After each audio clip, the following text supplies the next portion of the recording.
I believe that when you choose to marry or create a long-term partnership or commit to monogamy with somebody, that they are to be made senior. That relationship is senior to your own personal selfishness and your relationship with pretty much everything and everyone else. That's what I think makes a marriage or a partnership so special and so awesome. So when you keep a secret, whether it's what you shopped for or what you drank or what you ate or what you said to someone about them or what money you sent your kids or, cuddling with an ex, you make that thing senior to the partner.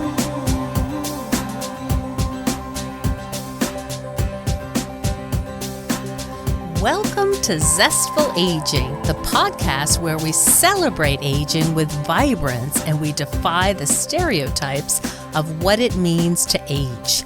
I'm your host, Nicole Christina, a psychotherapist of more than 30 years, here to introduce you to my off-the-mainstream guests who will energize and inspire you. My hope is to create optimism about getting older and help you cultivate zest and joy in this season of your life. And I love to hear feedback from you, my listeners. Please drop me a line at zestfulaging@gmail.com. I read every single comment. And to find out more about this podcast, hop on over to zestfulaging.com. Well, we have a great show for you today. Lori Gerber is an expert in the field of life and relationship coaching, and she has a really unique focus. And what we're going to delve in today, she talks about the profoundly negative effects of secret keeping and how even little lies can impact our relationships in ways we may not even realize. We're going to talk today about secret keeping and how everyone has a lie list and what the cost is of our lies on our relationships. She calls these lies personal pollution. And we're going to talk about our own personal pollution and how we might think about cleaning that up and what benefits that will have on our relationship. So, Lori, thank you so much for joining today. I'm so happy to have you on. Thank you for picking such a fun topic that I love so well. You do love it. And boy, I saw your TEDx and you are a brave woman. You just let it all hang out. I know you like the Glennon Doyles of the world. I know you like vulnerability and because what else really is there in the world of AI and everything, everything fake everywhere? I'm still hoping we all are somewhat interested in true human connection, which only comes through intimacy, which only comes from vulnerability, which only comes from telling, quote, the truth. Sounds like Brene Brown is in the house. So, first of all, I'm just so fascinated by this because I think most of us consider ourselves to be, upstanding, and maybe we tell a little half-truth or stretch things. You have your own nicknames for these things. Could you tell the story about spooning with the ex? And Going right for it, huh? Going right for it, baby. Right for it. Okay. Those are the kinds of things that are sort of it's kind of okay, right? It's kind of okay. I didn't have sex with him. That's right. Surely he doesn't count. It sounds like Clinton a little bit. What is sex, actually? Right, exactly. Yeah. Surely I should be rewarded for everything I didn't do. So you were married at the time. I was indeed. You know what? I'm not 1,000% sure I was married at the time, but I was certainly committed and monogamous. There was absolutely no reason for me to be in a bed with my ex. Okay. Just no reason. No reason other than fun. fun and titillation. Mm-hmm. So I really have to tell people to go watch the TEDx because, this little tidbit will not do justice to the whole point and the context of the point. But, this is a guy I still find attractive. He's the one I didn't choose. I very much chose my husband on purpose and have no regret about that. But I used to get together with this guy once a year. My husband knew I was getting together with him. That wasn't a secret. But what I would do when we were together was a secret, and how cuddly I would get. And I would never cross my own quote unquote line, right? Like we didn't fool around, but what we did do was nothing I would have wanted my husband to observe, right? And then eventually when I did come clean, not even again, this gets into the territory of emotional affairs, as if I wouldn't have minded if he did the same, right? Of course I wouldn't have minded, because to some extent I think emotional is worse than physical affairs. But when I did finally come clean, he said, you're welcome to stay in touch with this guy as long as he comes over for dinner, right? I'm not trying to cut you off from a friendship or a meaningful relationship. He's a mature guy. This guy is, I picked the right guy. You picked the right guy. And I think he also understands that human beings are attracted to multiple, to imagine one would never be attracted to another person is crazy, right? We do actually have to, and this points to the work I do with daters, because one of the biggest problems people run into in dating is attachments to past loves. I mean, almost everybody has some unfinished business with a past love. And if we're pretending like they don't exist, we're just silly. So he's a smart guy, and he knows I love him and committed, and, made a very clear rule. Like, if you want to hang out, just invite him to dinner. And guess how many times I did that? 0. Correct. which is like, that wasn't what it was. That wasn't what it was about. Oh, okay. Yeah. So very telling, right? And just very telling. So but the point of me confessing that secret to my husband, and also the point of me confessing it to the world, is it's the perfect example of something that really, I had so many excuses about why it wasn't that big a deal. It didn't need to be talked about. It wasn't really a breach, blah, blah, blah, which we all do about our secrets and lies. But it was undermining my relationship with my primary partner, my love of my life, the father of my children, my best friend. There's no way to pretend it wasn't. Tell me how, Lori. That's the meat of this, right? Is, you've got these lies and you tell yourself they're okay, but in what ways was it eroding your relationship with your husband? You are good at these questions. Okay, so I get that a lot, Lori. So helpful. So nice. And now I feel like I'm having a therapy session. Boy. No, okay. I don't want that. So, well, I do feel like you care about my story. Let's put it that way. Okay. So I believe that when you choose to marry or create a long-term partnership or commit to monogamy with somebody, that they are to be made senior. That relationship is senior to your own personal selfishness and your relationship with pretty much everything and everyone else. That's what I think makes a marriage or a partnership so special and so awesome. So when you keep a secret, whether it's what you shopped for or what you drank or what you ate or what you said to someone about them or what money you sent your kids or, cuddling with an ex, you make that thing senior to the partner. I see. They don't have that special relationship anymore.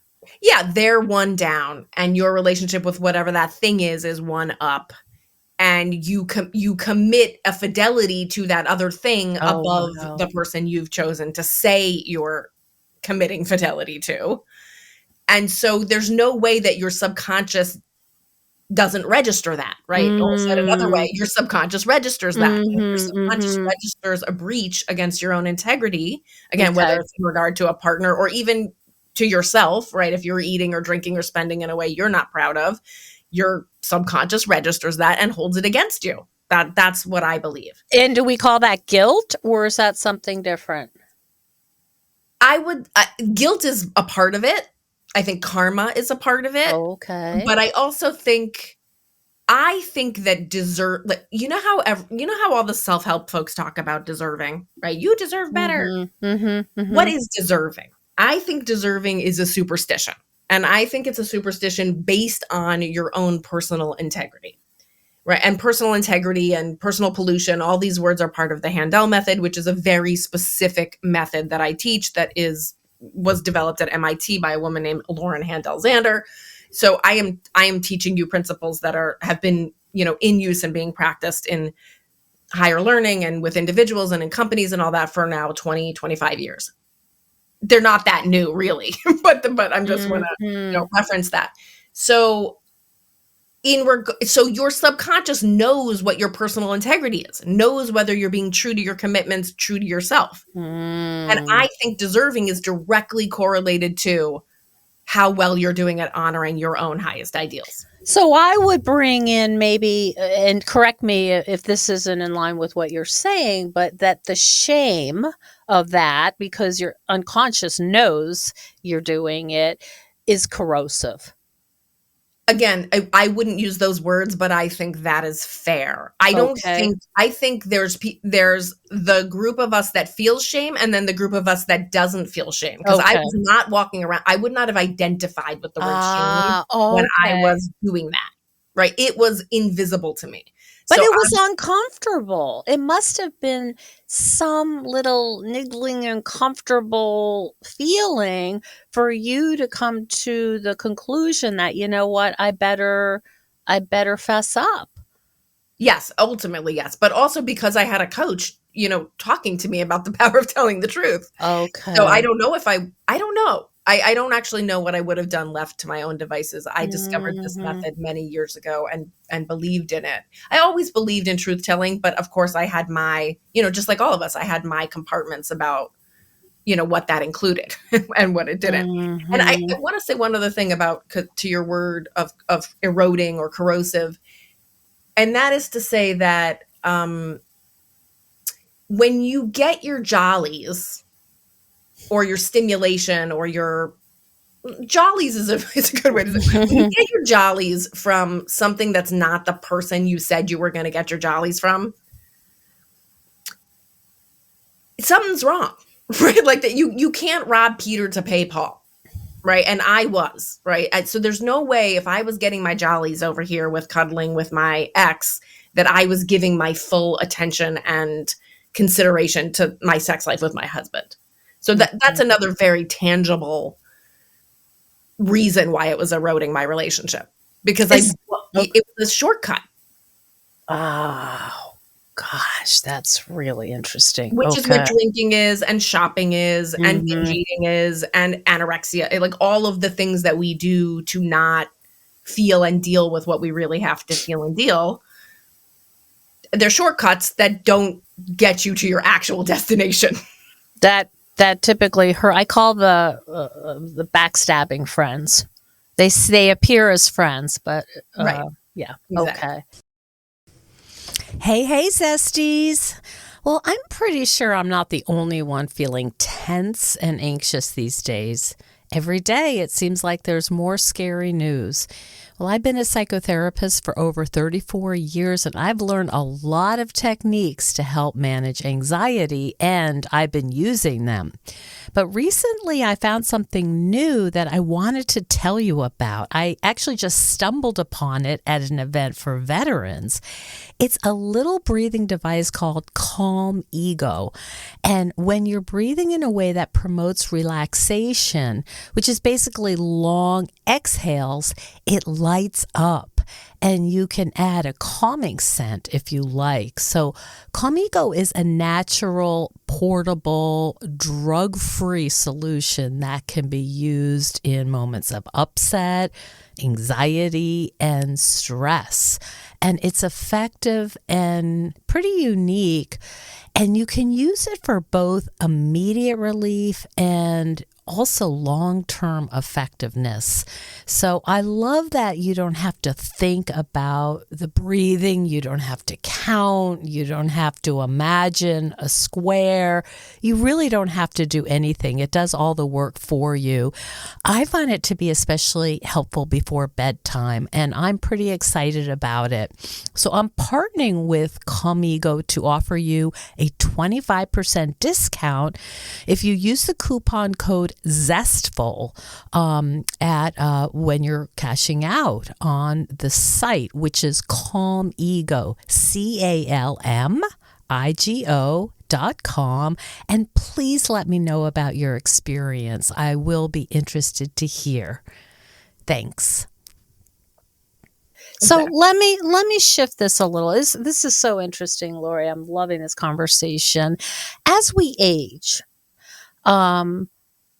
why is truth telling perhaps even more important? Is it more important? I guess I'll start there. As we age, most of the people listening to us right now are over 50 and over, roughly.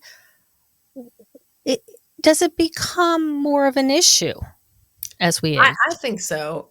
And, as somebody who recently lost my father, we're all watching parents age and die. If not, that's something in your past. And then we're aging. And I think so as the closer we get to the fact of our mortality, the more we must ask ourselves what is most important.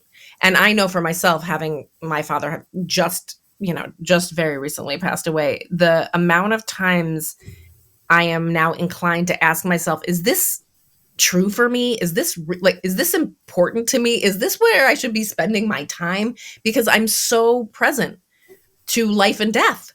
And so then and I really wasn't in my 20s and 30s and 40s. I was busy doing things and producing and thinking I was going to live forever and everyone around me was going to live forever. And I could afford to spend some time on BS and some time with fake relationships and some time with, pursuits that weren't true to my highest ideals. But the older you get, the more you realize that in and of itself is a lie. This idea that we have time is a lie. That we have time, that it's okay to fritter it, that it doesn't matter if we're fake with people. It doesn't matter if we have BS relationships. It doesn't matter if we hold on to the gripes or the complaints or the lies or the secrets. It's a lie that it doesn't matter. It does matter. And the closer you get to death, and if you've been with anybody on their deathbed, right, the closer you get to death and the more you observe people confronting their death right in front of them, the more you go, all anybody really wants is to have been known. To have been seen, to have made some kind of impact, maybe, to love and be loved. And all of that is based on truth telling. So how has this is, forgive me, because this is a huge question, but how has your intentional truth telling changed your life? That is a big question. I know. You don't have to really answer I mean, I'll answer from today, because I really could answer today. Yeah. For example, I'm talking about I talk about having cheated on my husband. I talk about, I talk about sex. I talk about money. I talk about my dad's death on social media and my process with it and how I'm feeling. And I think it has at least two advantages. One is that I feel better because I feel seen and known if I'm telling the truth. I don't walk around with shame because I'm not hiding anything. And the second is that I think it helps people, and I consistently get feedback that it helped someone else. I had a very lightweight incest experience in my past, and I talk about it all the time. I talk about it to anyone who will listen. And I can't tell you how many people come up to me and go, me too. I've never told anyone. I can't believe you said it. I can't believe the shame I've been walking around with.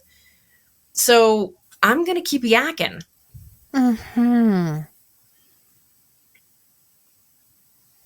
Are there people in your life who have been uncomfortable with this? I think I scared them away. Mm. I do. I remember a conversation I had with someone I thought was my friend, and she was gossiping about another friend. And I said, you either need to tell this other friend what you're saying or I'm going to. And Mm. she just flipped out, right? She was just absolutely not into it. Not into that Not into it. that level of integrity and honesty. And she's Ah. not my friend anymore. Mhm. And that was really, really eye-opening. So I think I have progressively, being quite public about this, I've progressively scared away the people who don't want to engage with me in that way or who don't feel empowered by that. And I understand right. I was also hiding what I was hiding. So I understand Mhm. not wanting to jump on this bandwagon. I have so much to ask, so I'm trying to make choices. Truth telling's not really popular anymore. It's never been popular. My coach, Okay. Lauren Handel-Zander, jokes, there's no section in the bookstore about lying. Like, Mhm. where is it? Where is the section? Mhm. No, because nobody does it, right? Yeah. But Yeah. according to science, we all do it all day long, actually. Okay. Okay. So let's talk about some practical things because I'm kind of a practical gal. And I know that our listeners want to think about what would be my first step because there's a lot there Yeah. and what would it look like, and I'm scared Right. because who Right. knows what's going to come back, like why didn't you tell me, it's been 25 years. Right. Right. It What is scary. can talk about the, like considering, I'm going to try this Hmm. truth telling thing. What's the first step? I think the TEDx talk is helpful because it just again, Mhm. we don't have 18 minutes for me to lay everything out, but it does Mhm. walk you through, make your list. And I think that's right. And then extra credit if you want to watch it with your partner or the person you're dating or your kids, or Mhm. if you want to just Mhm. double your pleasure, double the effectiveness of it, make it a Mhm. conversation topic amongst someone in your community or your family. And so that's the first step, is to make the list. And really, if you want to be a Handel method coach, you actually have to confess all your lies. That's part of the training, which is why I think there's so few of us and we're so extraordinary. but but you know that to me is the highest standard of where we're going. But there are considerations, of course, and minor exceptions. But most people think theirs is the exception, and it's not. It's just Mhm. that they have not discovered how to do it. Okay. So the first thing I would do is find someone trusted that you can tell. A therapist is not always my favorite because, Mhm. unfortunately, I mean, this would be good for us to debate, but a lot of therapists, in my experience, because I work with clients who also have therapists, really suggest you don't tell the truth about certain things. So, Interesting. you got to take what your therapist says with a grain of salt, Mhm. because if they have not told their lies, they really may not personally be in favor. There's a lot of good reasons not to tell, right? Because you don't Okay. know what's going to happen. You could upset someone, et cetera, et cetera.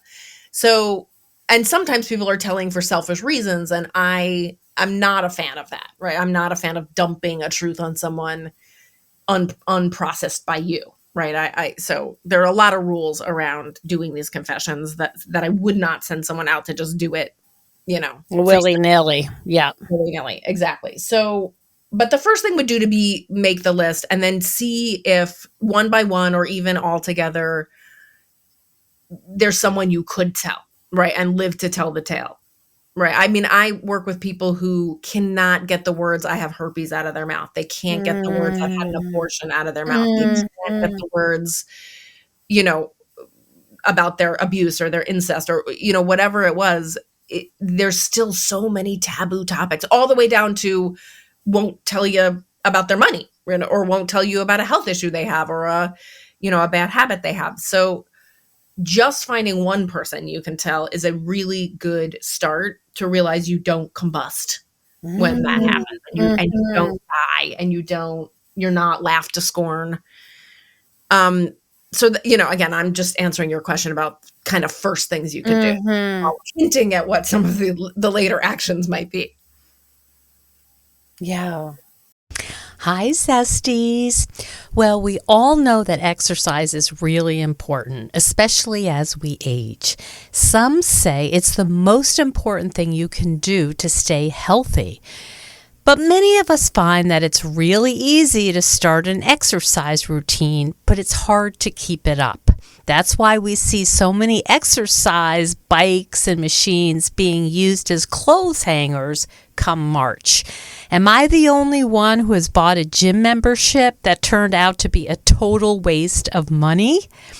At this point in life, I want to do things that are good for me, but also fun. You'll never find me at a class called boot camp because life is hard enough. And that is why I love my rebounder. What is a rebounder? Well, it's a mini trampoline that has so many health benefits, it's kind of crazy. It turns out that gently jumping up and down provides excellent benefits to our whole body. It helps clear lymphatic drainage, which is basically toxic waste in our bodies. And get this, NASA uses it to help their astronauts reacclimate when they've been up in space. And I'm not even going to go into the improvements in complexion and mood. Let's just say it's hard to be in a bad mood when you're jumping to your favorite music. It's like your own dance party. But if you're interested in a rebounder, please take my advice. Don't buy a cheap one. They can actually be dangerous. I would recommend the one I have, which is a Needak rebounder. It's Needak, and mine's going on about 20 years old. I use it with light weights, and I've actually used it to train for the senior tennis games, as well as my Camino walk in Spain. And it's also great to use in upstate New York in the winter when the weather is awful, which is pretty often. So right now you can get a free rebounder cover at Needak if you use the coupon code ZESTFUL. So again, Needak, Needak. And if you have any questions, check out my YouTube demo. It's my most watched YouTube to date. So happy jumping, and I would love to hear how you like it. Is it, it reminds me a little bit of Alcoholics Anonymous. There's a step, right, in AA, if I'm saying this correctly, where you kind of admit transgressions isn't exactly the right word, and I'm sure people will be know more about it than I do, the wording, but that you sort of You make amends. Thank you. Make amends. I mean, 250+ women coming up with that memory of the words. I'm very impressed with us. I think that It was takes a you. village. It's all you. So does that, is this sort of an overlapping sense that this is a healing process? Yeah, I'm not a 12-stepper, but I've worked with a lot of Mhm. 12-steppers. I've sent a lot of people to 12 steps. I feel like that methodology has a lot of brilliance to it, Mhm. for the same, for exactly the reasons I'm saying, which is that the truth will set you free, right? Uh-huh. And if you own your stuff, you can actually pay the consequence instead of the awful subconscious consequence you give yourself every single day, all day, by not Mhm. giving yourself your dreams and not being happy and not finding love and, all of that stuff, I think is a consequence of lying and not coming clean. So So to there's a actually freedom in this and a power in it. incredible, incredible, incredible. But, I'm not a 12-stepper, so I can't really Mhm. do the compare and Speak contrast. to it. Yeah. But Okay. but I do know, again, having worked with people often who are also in other modalities or with other practitioners, the danger of asking your sponsor or the 12-step group is that you really want someone to guide you through truth telling who has done it well. Okay. Because most people are too scared and too inexperienced to tell you that it goes well or how to make sure it goes well. So I really am not, I'm really not prescribing it without support. I don't, see. it's kind of like, psychedelics. I mean, it's powerful stuff. Yeah. And also there's just a lot we don't know yet. And it's probably good to be handheld by an expert if you're going to go experiment with it. Okay. And so making a list, considering it, maybe coming to terms with it, understanding its power, but not just saying, okay, this week will be the week where I get through my 25 items. Right. First of all, tell the truth to yourself. First of all. Okay. Right. Second of all, tell it to someone you love and trust, like a best friend or a therapist or a coach. Third of all, make a plan for how you might start to tell it in real life. I ended up reading my entire lie list to my father a few years ago. And that was, maybe I said that actually in the TEDx talk. You did, yeah. It was so powerful, right? To just have no secrets from the person you most want to impress. Right? It's like, oh my God, now I can do anything. Right? It was just such a powerful choice. So just again, to continue to answer the question, what are the benefits and what are the disadvantages of lying and the benefits of being truly, fully yourself, right? And you noted that there's actually mental and physical problems associated. Can you tell a little bit more about that? That's fascinating. I had to research that, right? Because again, we're so unconscious to the impact of our own lies. I had to look that up to learn that, yes, in fact, studies have been done that show that lying literally makes you sick, literally. But I can also attest to that from my own experience. Most of my anxiety, which I've experienced on and off through my entire life, was based on lying, right? And not always. Some lies are lies you just tell yourself, like, this is okay, this is fine, I don't mind. This is, I'm okay when I'm not. Like, don't forget that whole world of lies. There's the lies where you're betraying someone else, but then there's the lies when you're betraying yourself. Yes. So that was definitely the cause of my, my mental health, let's call it my mental health weaknesses. We could spend a whole other session on talking about how women do that. Right. Because we are conditioned to do, that's okay, I don't need, I'll just take the scraps, or, no, you go first. No, let me. Yeah. Wow. That's an interesting angle.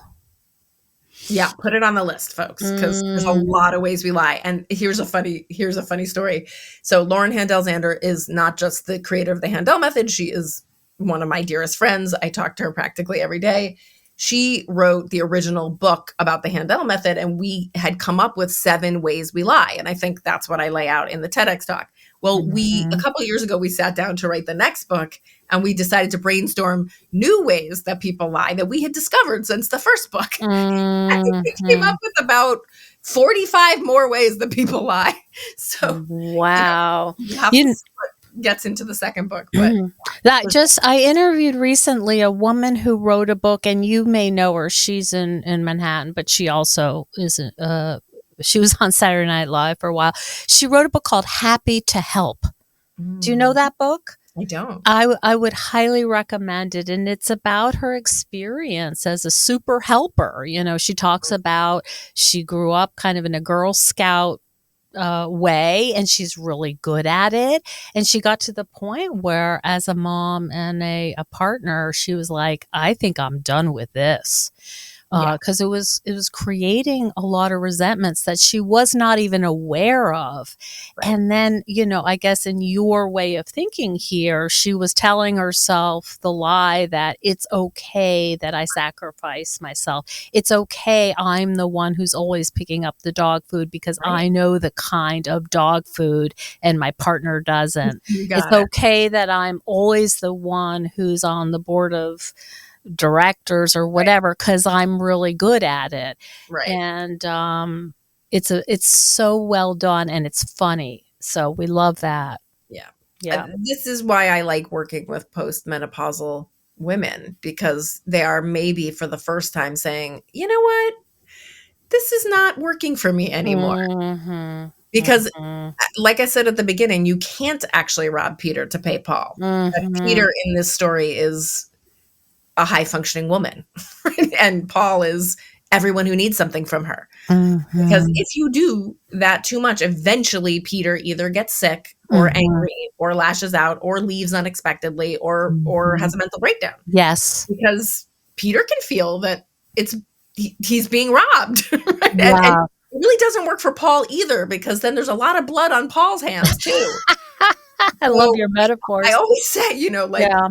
robbing Peter to pay Paul is a very short-term solution. But Mhm. Peter eventually gets mad, and there's eventually a reckoning where everything gets rebalanced. And that's where I like to, that's my favorite place to coach a woman, because it is about ultimately it is about telling the truth about what you really need and want. There's so many layers of this, right? As a social worker, I see all the societal overlays that pressure women to be quiet and helpful and good and sweet and cooperative and that. So the other book that comes to mind is Dance of Anger, which you may be aware of. That's an oldie but a goodie, and that's talking about how women are terrible at expressing anger.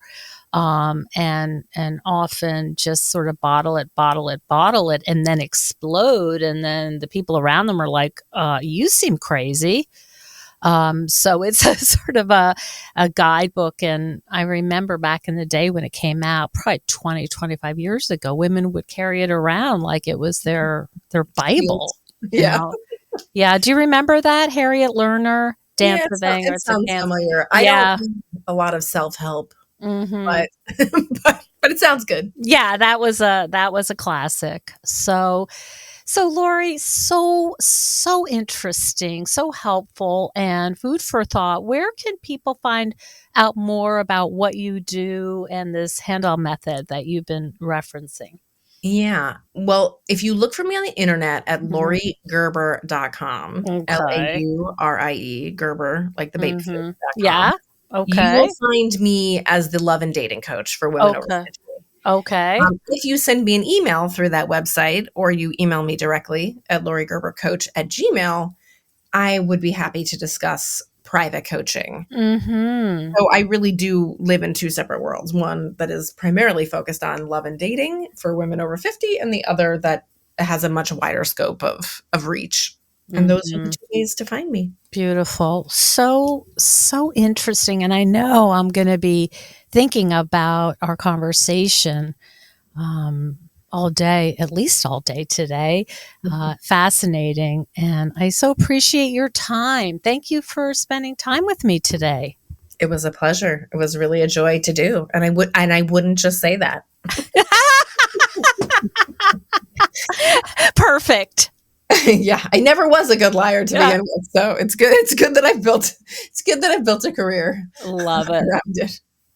Thank you so much for joining us on Zestful Aging. If you like the podcast, please share it with some of your friends. Our theme song is All I Did Was Wait for You by Kjartan Abel. Visit Kjartan-Abel, that's KJARTAN-Abel, ABEL.com to hear more of Kjartan's work. And our technical director is Stephen Litweiler. And stay tuned next week for another interview with a fascinating and inspiring guest. See you then.